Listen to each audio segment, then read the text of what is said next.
여러분, 성령 세례는 선택이 아니에요. 취사 선택할 수 있는 게 아닙니다. 모든 그리스도인에게 반드시 필요한 거예요. 왜냐하면 하나님께서 나를 통해서 일하시느냐 일하시지 않느냐의 문제로 귀결이 되기 때문입니다. 사랑하는 여러분, 교회는 세상의 어떤 조직과도 다른 조직이에요. 어떤 조직이든 성공하려면 뛰어난 능력과 이런 자기의 능력과 스킬이 있어야 돼요. 인재가 있어야 넉넉한 재원이 있어야 해요. 그런데 초대교회를 보시기 바랍니다. 아무것도 없었어요. 변변한 사람도 없었고 건물도 웅장한 건물도 없었고 심지어 돈도 없었어요. 베드로가 이르되 은과 금은 내게 없거니와 내게 있는 이것을 내게 주노니 나사렛 예수 그리스도의 이름으로 일어나 걸으라 하고, 토마스 아퀴나스라고 하는 대단히 유명한 신학자가 있습니다. 13세기 중반에 당시의 교황이었던 인노켄티우스 4세라고 하는 교황에게 이렇게 말했다고 해요. 초대교회는 은과 금은 없어도 나사렛 예수 그리스도의 능력은 있었건만 오늘날 교회는 금과 은은 있으나 나사렛 예수 그리스도의 능력은 없습니다. 여러분, 우리 교회는 어떻습니까? 여러분이 사역하고 있는 곳은 어떻습니까? 은과 금은 없어도 나사렛 예수 그리스도의 능력이 흘러넘칩니까? 아니면 은과 금은 있는데 나사렛 예수 그리스도의 능력은 없지는 않습니까? 문제가 무엇입니까? 은과 금은 있어도 성령 충만한 예수 그리스도의 능력의 통로가 될 그 한 사람이 없어서 교회가 무너지는 것입니다. 여러분, 성령님과 친밀하십니까? 다른 말로 이야기하면 여러분 성령님과 인격적인 관계를 맺고 계십니까? 좀 더 솔직히 물어보면은 여러분은 성령님을 만나셨습니까? 좀 더 자세히 여러분은 성령의 세례를 받으셨습니까? 자, 그러면 제가 또 이렇게 질문을 해볼게요. 그러면 한번 생각을 해보시기를 바래요. 여러분이 생각하는 성령님은 어떤 분이십니까? 내가 생각하는 성령님은 어떤 분이십니까? 자, 우리가 앞으로 몇 번의 시리즈로 계속해서 사실은 이제 큐티인으로 말씀도 전할 거예요. 그러니까 격주로 이제 할 거거든요.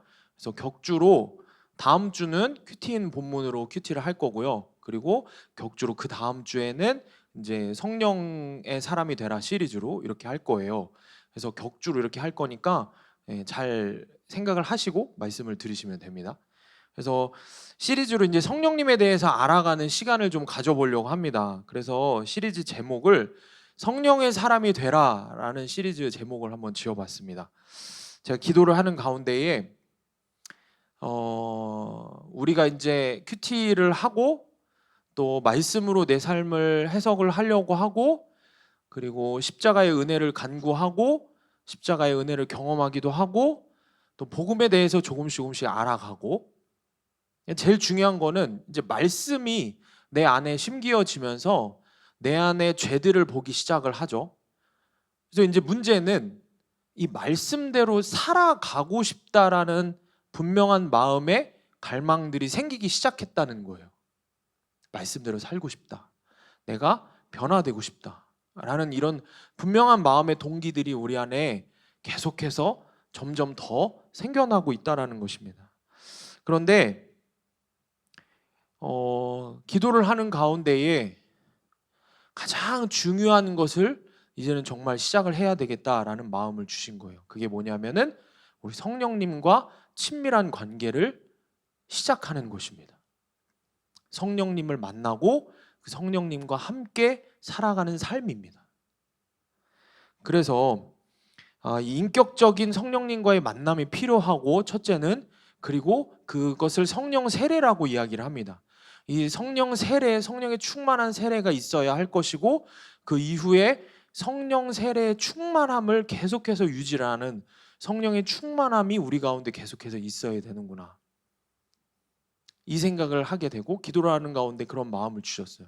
우리 청년부가 말씀을 묵상을 하고 죄를 깨닫고 하는 것으로 끝나면 안 되고, 그것을 이루어 가시는 과정 가운데에 성령님을 붙잡고 성령님과 함께 동행해야 한다는 사실을 깨닫게 하셨습니다. 자, 그래서 우리가 이제 계속해서 성령에 대해서 이야기를, 성령님에 대해서 알아가는 시간을 가지려고 합니다. 그래서 제가 소개를 시켜드릴 책은 이렇게 몇 권의 책들이 있는데 책을 그러니까 보니까 보기만 해도 너무 많죠. 뭐 다 읽으라는 거 아니고요. 이런 책들을 읽으면은 여러분들이 설교를 듣는데 좀 도움이 될 거예요. 책 제목들하고 자세한 건 알려드릴게요. 끝나고 또 지금 충만을 받으라라는 책과 함께 이제 우리가 와이 지저스 조종민 목사님 책으로 함께 나눴었죠. 지금 우리가 수요 예배 때 이제 와이 프레이로 또 함께 나누고 있는데 이거는 와이 홀리 스피릿입니다. 왜 성령인가라는 주제로 이 책이 있고요. 그 다음에 가장 사실 중심이 되는 책은 이 두 권인데 R.A. 토레이 목사님의 성령 세례 받는 법과 기도의 영을 받는 법, 그리고 사실 이 뒤에 두 권이 더 있습니다. 말씀의 영을 받는 법, 진리의 영을 받는 법. 총 이런 책들을 갖고 제가 계속 책들을 보고 묵상을 하고 하면서 설교를 준비를 해서 여러분들에게 성령님에 대해서 함께 나누고 성령님과의 친밀한 교제를 돕는 시간들이 되려고 합니다. 그래서 여유가 되시면은 책들을 함께 읽으면서 설교를 들으시면은 더 유익할 거예요. 자, 그래서 오늘 첫 시간의 제목은 왜 성령인가입니다. 왜 성령인가라는 주제로 함께 말씀을 나누려고 합니다.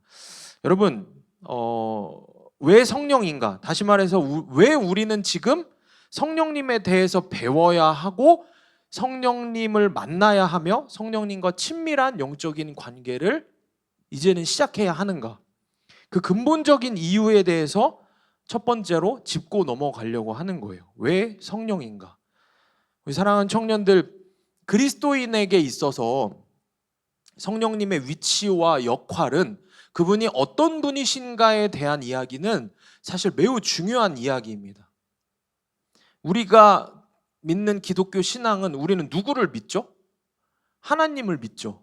근데 하나님을 믿되 정확히는 교리적으로 설명을 할 때 기독교의 기본적인 교리가 뭐라 그러냐면 삼위일체이신 하나님을 믿는 거예요.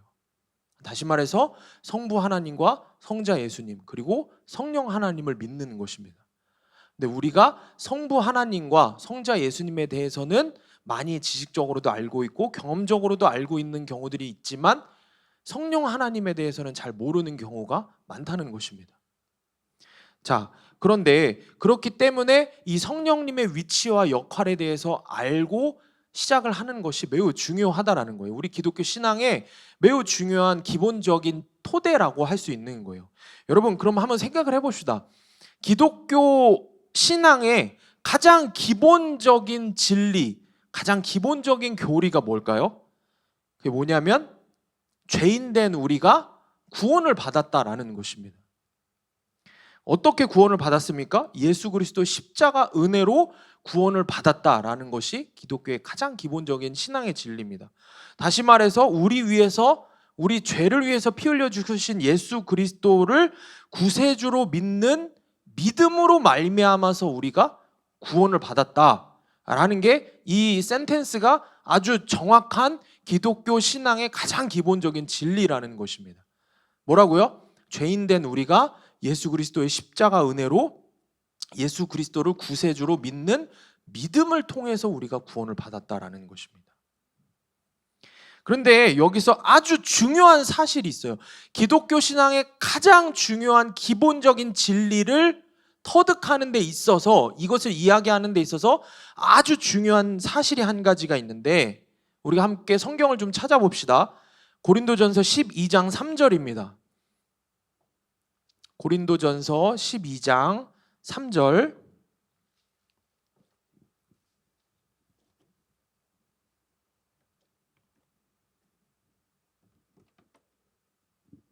고린도전서 12장 3절 말씀 우리가 한 목소리로 함께 크게 읽어보겠습니다. 시작.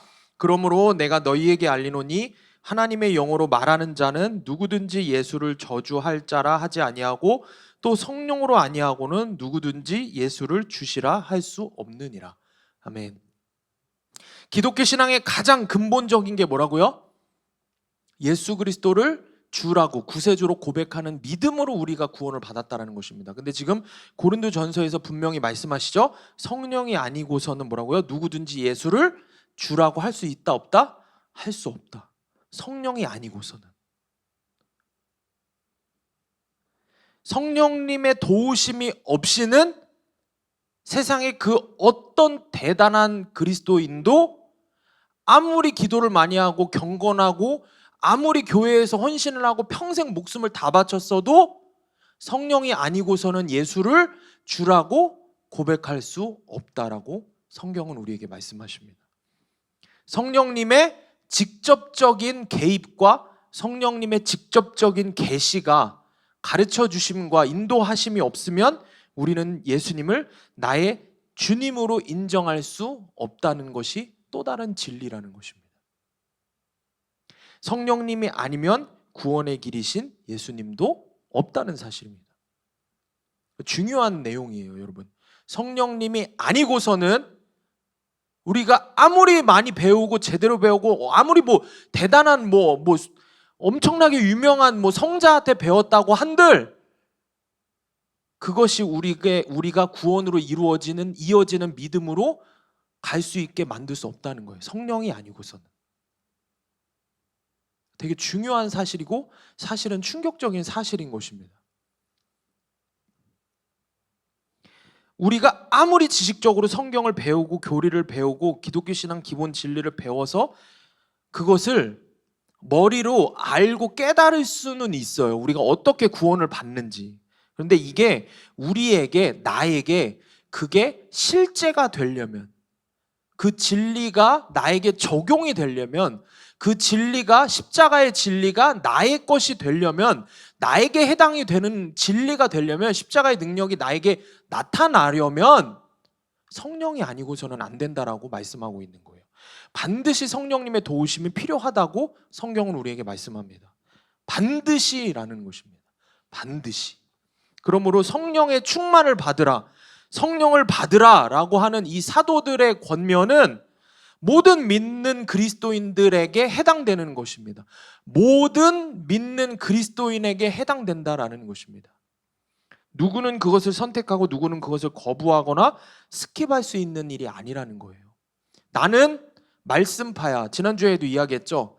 내 신앙과는 말씀파야. 내 신앙과는 기도파야. 내 신앙과는 무슨 파야. 그런 거 필요 없다는 거예요. 그런 게 중요한 게 아니라는 거예요. 오늘 말씀이 우리에게 이야기하시는 것은 이 기독교의 가장 기본적인 구원의 진리를 실제가 만들어주시는, 실제가 되도록 만드시는 분은 오로지 누구밖에 없다고요? 성령님밖에 없다라는 사실입니다. 여러분, 성령의 충만한 세례를 받는 거, 성령님을 만나고 성령님을 내 안에 모시고 그분과 인격적이고 친밀한 교제를 나누는 것은 사실 우리가 듣고 배워서 알게 된 우리 신앙의 가장 기본적이면서도 근본적인 구원을 이루는 열쇠인 것입니다. 아무리 많이 배우고 대단한 걸 배우고 열심히 배웠어도 그 열쇠가 없으면은 열지 못하기 때문에 내 것이 아닌 거예요. 아무리 주님이 우리에게 그 구원의 선물을 주셨다고 해도 그 구원의 선물을 열 수 있는 열쇠는 오로지 성령님밖에 없다라는 것입니다. 사랑하는 여러분, 하나님이 보실 때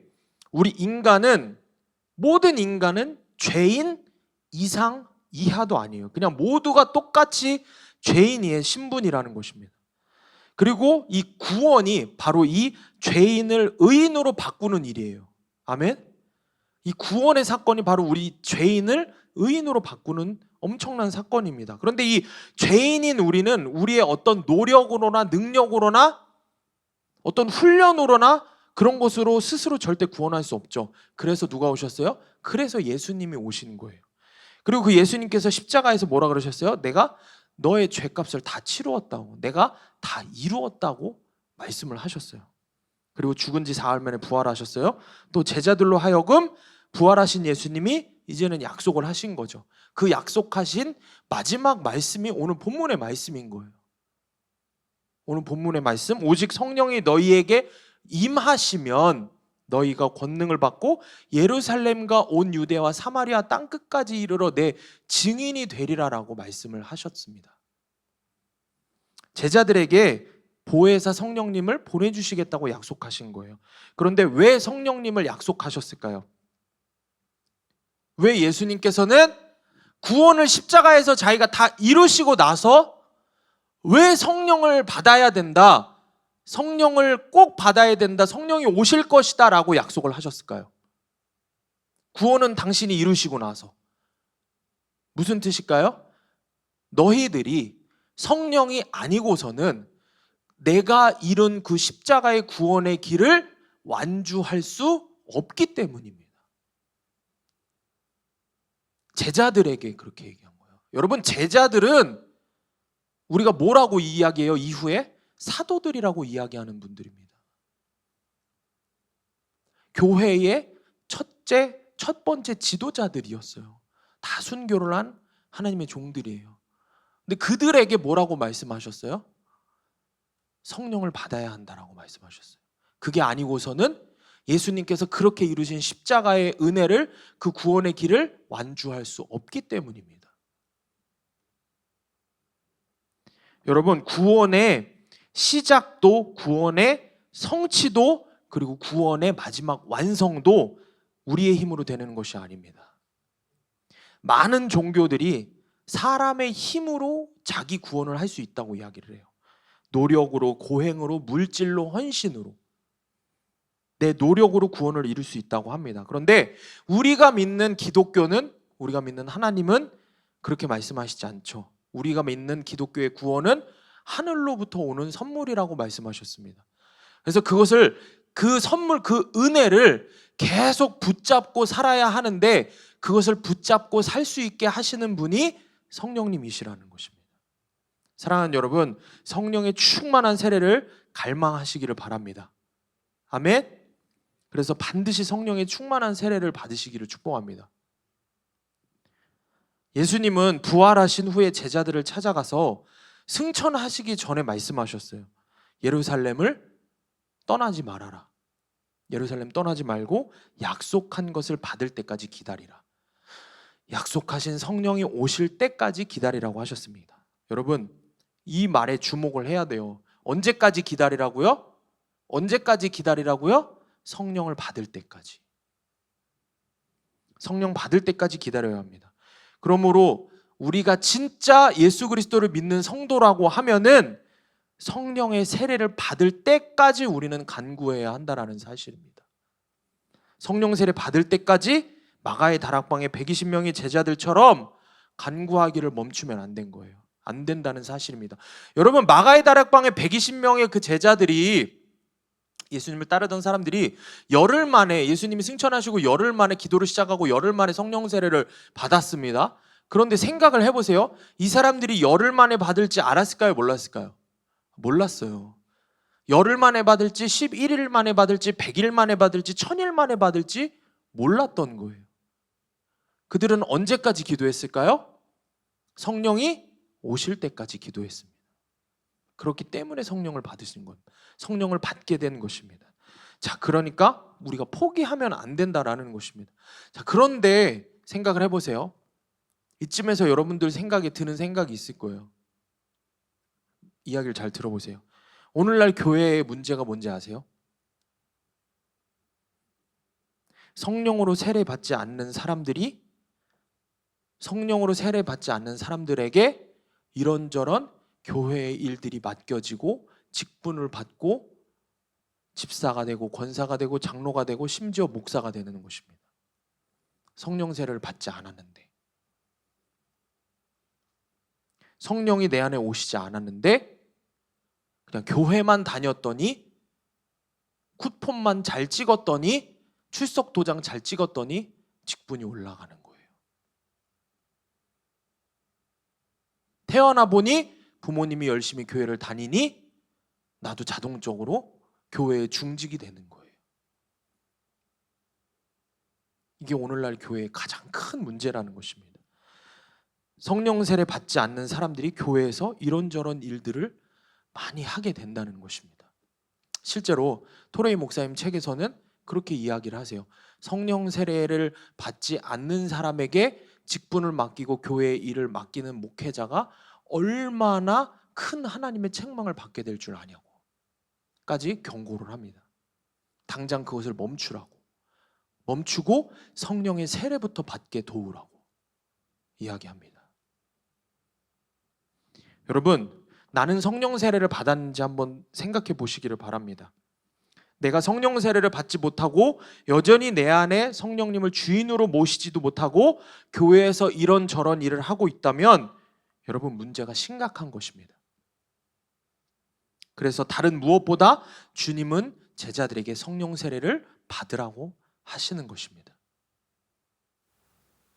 여러분, 생각해 봐야 됩니다. 나 때문에 내가 성령으로 충만하지 않아서, 내가 성령 세례를 받지 못해서, 내가 여전히 성령님을 몰라서 내가 주인 노릇하면서 찬양을 하고 예배를 섬기니 나로 인해서 예배의 기름 부으심이 막힐 수 있다는 거예요. 이거는 찬양만을 이야기하는 것이 아닙니다. 여러분이 하는 교회에서의 아주 작은 일들까지도, 심지어 청소 하나까지도 나의 의로 하고 있다고 하면은 하나님께서 일하시고자 하는 것들을 막는 것이 된다는 것입니다. 성령이 아니고서는 우리는 그런 존재라는 것입니다. 그러므로 여러분, 성령 세례는 선택이 아니에요. 취사 선택할 수 있는 게 아닙니다. 모든 그리스도인에게 반드시 필요한 거예요. 왜냐하면 하나님께서 나를 통해서 일하시느냐 일하시지 않느냐의 문제로 귀결이 되기 때문입니다.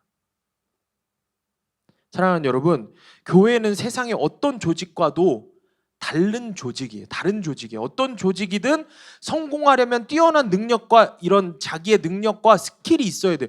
인재가 있어야, 넉넉한 재원이 있어야 해요. 그런데 초대교회를 보시기 바랍니다. 초대교회는 교회의 시작은 아무것도 없었어요. 변변한 사람도 없었고, 웅장한 건물도 없었고, 심지어 돈도 없었어요. 우리 한번 성경을 찾아볼까요? 사도행전 3장 6절 한번 찾아봅시다.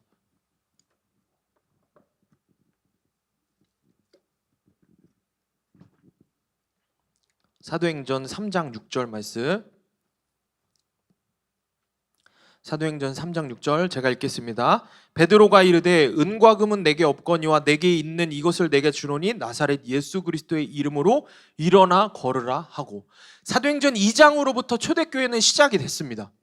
그리고 그 이후에 사도들의 행전을 통해서, 사역들을 통해서 초대교회가 계속해서 생겨납니다. 초대교회의 사건들이에요. 그런데 뭐라 그래요? 뭐가 없어요? 은과 금은 없어도 예수의 이름이 있는, 능력이 있는, 이게 초대교회였습니다. 토마스 아퀴나스라고 하는 대단히 유명한 신학자가 있습니다. 이 토마스 아퀴나스가 13세기 중반에 당시의 교황이었던 인노켄티우스 4세라고 하는 교황에게 이렇게 말했다고 해요. 초대교회는 은과 금은 없어도 나사렛 예수 그리스도의 능력은 있었건만 오늘날 교회는 금과 은은 있으나 나사렛 예수 그리스도의 능력은 없습니다. 여러분, 우리 교회는 어떻습니까? 여러분이 사역하고 있는 곳은 어떻습니까? 은과 금은 없어도 나사렛 예수 그리스도의 능력이 흘러넘칩니까? 아니면 은과 금은 있는데 나사렛 예수 그리스도의 능력은 없지는 않습니까? 문제가 무엇입니까? 은과 금은 있어도 성령 충만한 예수 그리스도의 능력의 통로가 될 그 한 사람이 없어서 교회가 무너지는 것입니다.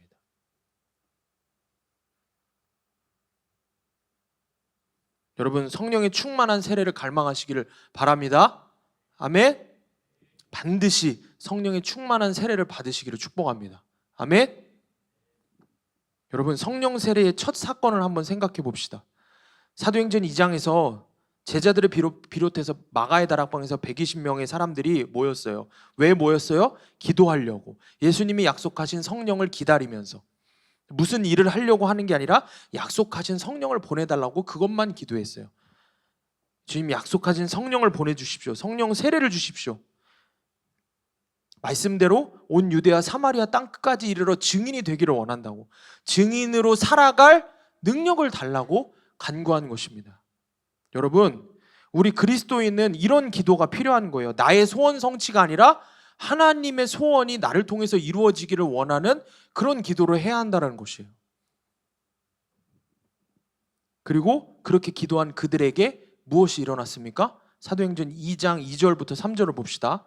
사도행전 2장 2절부터 3절. 호련히 하늘로부터 급하고 강한 바람 같은 소리가 있어 그들이 앉은 온 집에 가득하며 마치 불의 혀처럼 갈라지는 것들이 그들에게 보여 각 사람 위에 하나씩 임하여 있더니 성령이 바람처럼 임하고 불처럼 임해요. 이렇게 교회가 탄생이 되는 것입니다. 우리 사랑하는 수암교회 청년들, 우리 젊은이 교회 청년들이 부흥이 되려면요, 우리 주성 청년이 복음학교 다녀가고 전도 나간다고 막 그러죠. 전도 나가기 전에 주성 청년이 계속 고백하는 게 있어요. 뭐로 충만해야 돼요? 왜 소리가 믿음이 없어 보여? 전도 나갈 전도지, 전도 나갈 사람들, 전도 나갈 어떤 프로그램, 방법이 필요한 게 아니라 가장 중요한 것은 성령님이 필요한 거예요. 성령님이 필요한 거예요. 우리 교회가 부흥이 되고 우리 청년부가 부흥이 되고 회복이 되려면 뭐가 필요하겠어요? 우리 안에 성령이 오셔야 되는 거예요. 우리 안에 성령이 오셔야 되는 것입니다. 그때 교회가 태어난 것이에요. 교회가 세워진 거예요. 그렇게 교회가 세워진 것입니다.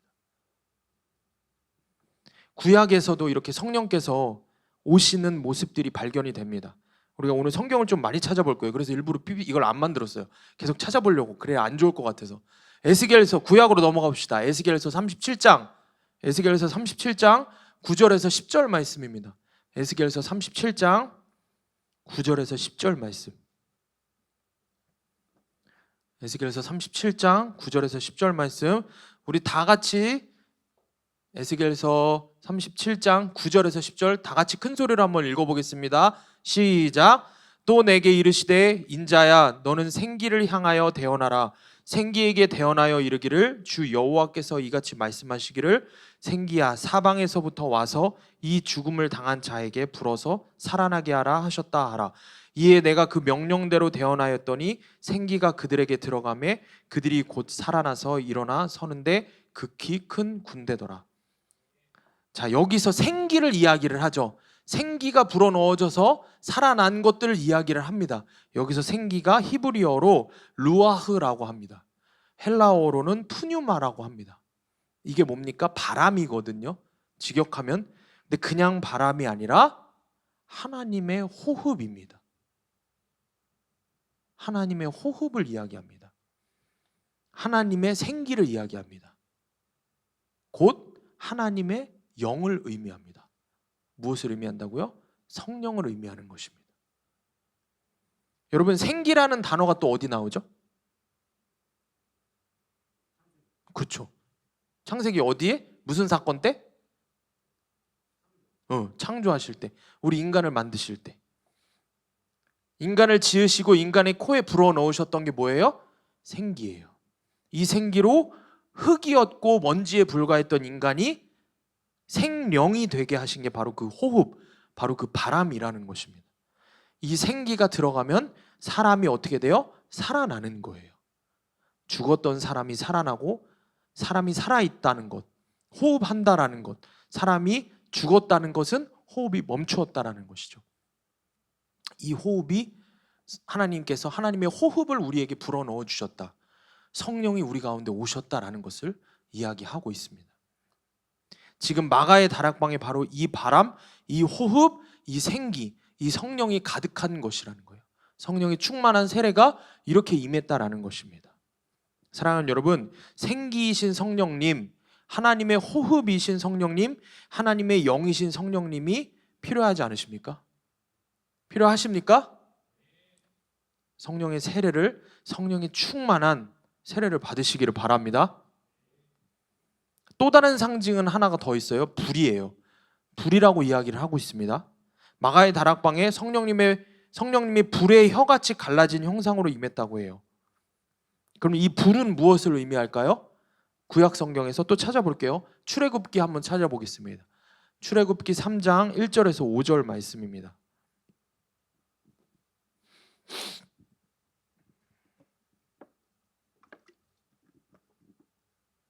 출애굽기 3장 1절에서 5절 말씀. 3장 1절에서 5절 말씀. 출애굽기 3장 1절에서 5절 말씀 우리가 한 절씩 번갈아 가면서 교독할게요. 모세가 그의 장인 미디안 제사장 이드로의 양떼를 치더니 그 떼를 광야 서쪽으로 인도하여 하나님의 산 호렙에 이르매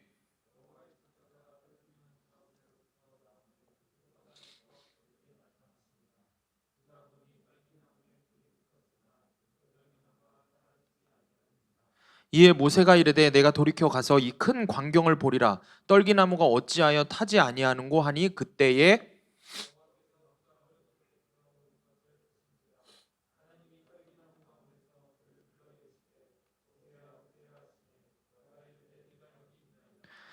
함께 읽습니다. 하나님이 이르시되 이리로 가까이 오지 말라. 네가 선 곳은 거룩한 땅이니 내 발에서 신을 벗으라.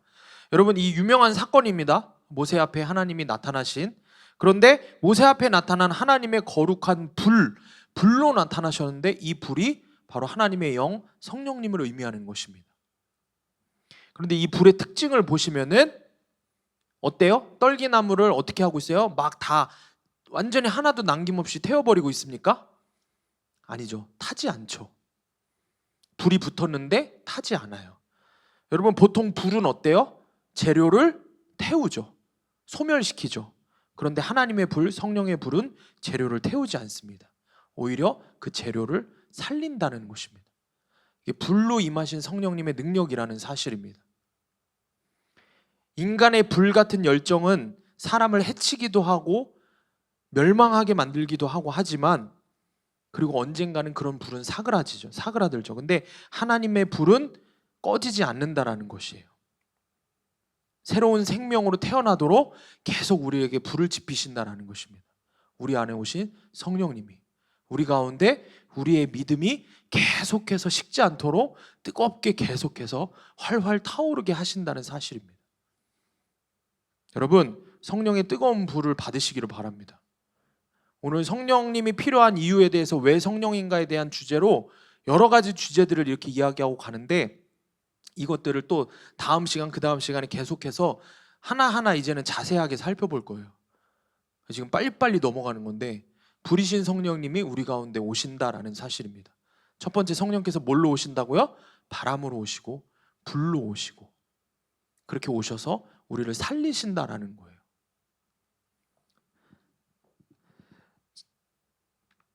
72세 할머니가 병상에서 예수님을 영접했다고 합니다. 주중민 목사님 책을 보면 이런 이야기가 나와요. 지금까지 하나님을 부인하고 살던 분이 갑자기 아들 때문에 예수님을 구주로 고백하게 됐대요. 누구 때문에? 아들 때문에. 평생 갈등만 빚고 사이가 좋지 않았던 아들이 2년 전에 예수를 믿더니 얼마 전에 자기 죄를 용서해달라고 어머니 앞에서 무릎을 꿇고 삶이 변했다라는 것입니다. 그래서 이 할머니는 아들을 바꾸신 예수님은 믿을만하다고 생각을 하고 예수님을 받아들인 거예요. 놀랍지 않습니까? 갈등만 만들던 아들이 변했습니다. 왜 변했습니까? 왜 무릎까지 꿇게 됐습니까? 성경 또 하나 찾아볼게요. 갈라디아서 2장 20절. 갈라디아서 2장 20절. 우리 박주성 청년 제일 사랑하는 말씀. 갈라디아서 2장 20절. 암송하나요? 아멘이래. 갈라디아서 2장 20절. 우리 다 같이 큰 목소리로 읽어보겠습니다. 시작. 내가 그리스도와 함께 십자가에 못 박혔나니 그런즉 이제는 내가 사는 것이 아니요 오직 내 안에 그리스도께서 사시는 것이라. 이제 내가 육체 가운데 사는 것은 나를 사랑하사 나를 위하여 자기 자신을 버리신 하나님의 아들을 믿는 믿음 안에서 사는 것이라. 여러분, 이 갈등만 빚던 아들이 왜 변했습니까? 자아가 죽은 것입니다. 성령의 능력으로 자아가 완전히 죽은 것입니다. 여러분, 한번 생각을 해봅시다. 말씀을 듣고 말씀을 배우고 말씀을 깨달으면은 우리가 어떤 생각을 해요? 말씀대로 살아보자. 그러려면 뭐가 항상 내 앞을 가로막아요? 나의 죄된 자아가 계속해서 내 발목을 잡아요. 그래서 그 자아를 어떻게 죽여야 하나를 놓고 고민을 하다가 결국엔 어떻게 해요? 포기를 하는 경우가 부지기수예요. 내 자아가 죽어야 한다라는 생각을 하고 말씀을 살아내려고 하지만 너무 그 한계가 금방 드러난다라는 것입니다. 이유가 무엇입니까? 내가 성령의 능력으로 하지 않기 때문입니다.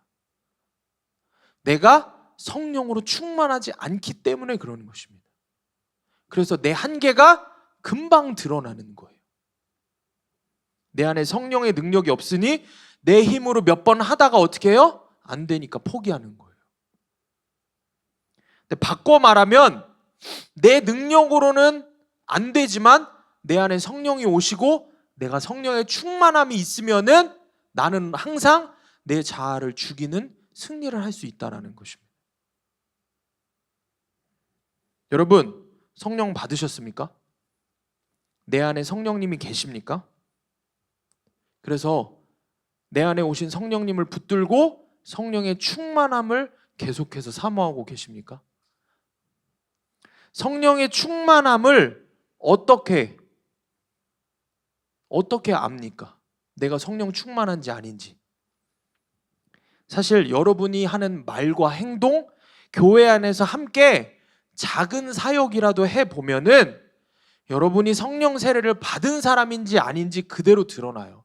그리고 여러분이 지금 성령 세례를 받았다고 하더라도 성령으로 지금 충만한지 아닌지 그대로 드러나요.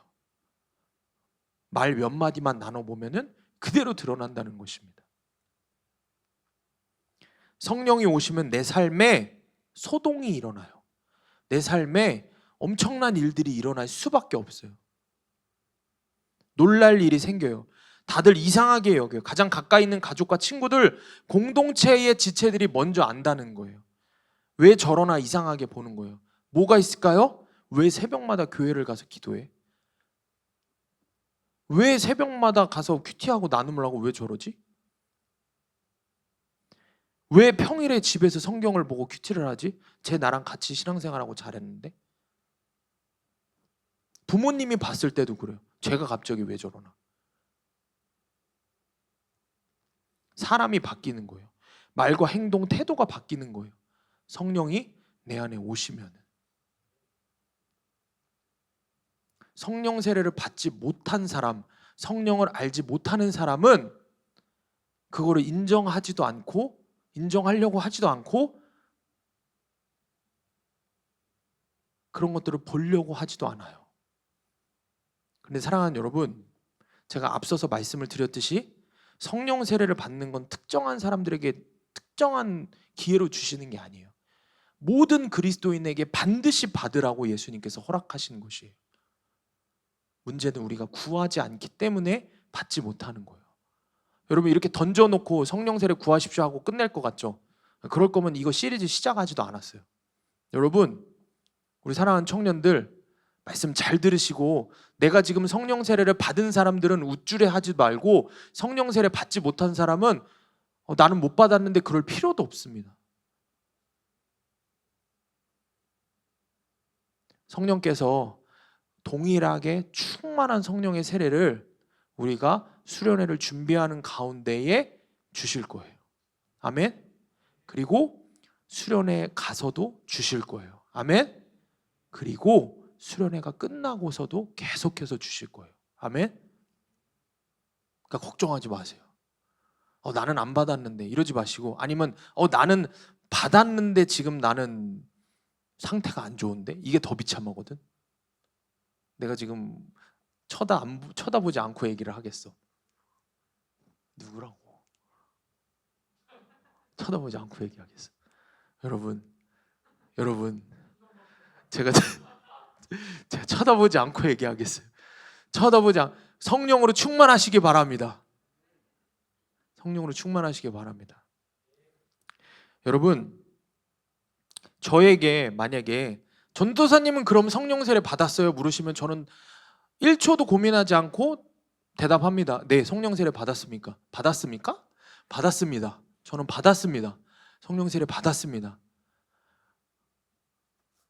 그러면은 전도사님은 성령으로 충만하십니까? 그러면 미안해, 그렇게 얘기할 때도 있을 거예요. 여러분, 이게 저의 모습이기도 하고 여러분의 모습이기도 한 거예요. 그렇기 때문에 다시 저에게 만약 전사님 기도 제목이 뭐예요? 라고 물으면은 우리 제자훈련팀 이 앞서 했던 임원들 제자훈련팀은 알아요. 저는 평생 기도 제목이 한 가지만 있다 그랬어요. 그게 뭔지 아세요? 성령 충만이에요. 성령 충만이. 이렇게 이야기하면 아이 그럼 뭐 전사님은 새벽에 나와서 뭐 기도할 때 성령 충만만 기도해? 네. 할렐루야. 성령 충만만 기도합니다. 저 1시간 최소 그러니까 기도하면은 1시간 기도 이제 우리 사역자분들 1시간 기도 하거든요. 1시간 기도하고 뭐 더 추가적으로 하면은 그 이상도 하고 하지만 뭐 물론 못 할 때도 있습니다. 죄송합니다.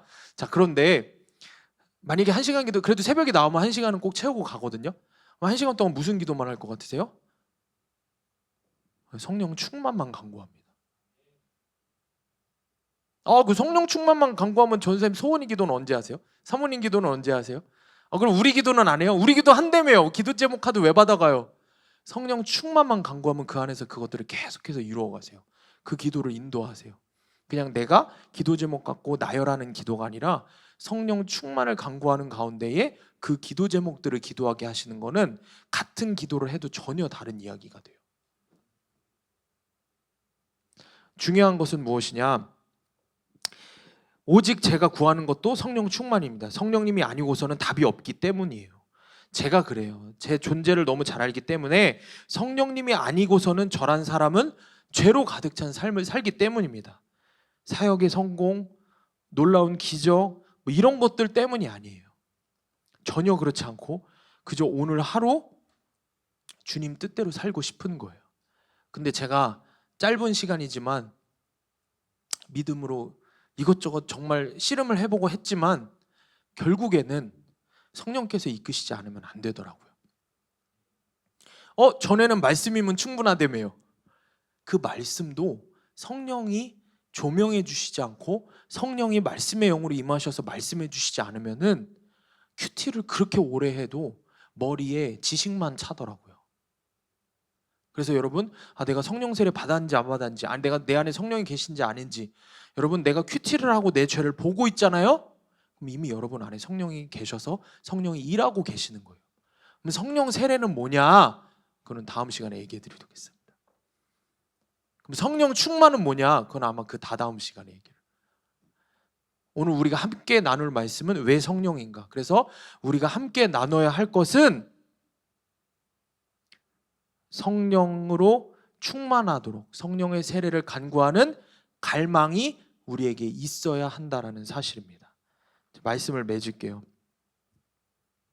여러분, 성령 세례 받아야 내 가정이 변하고 우리 청년부가 변하고 일단은 내가 변합니다. 아멘?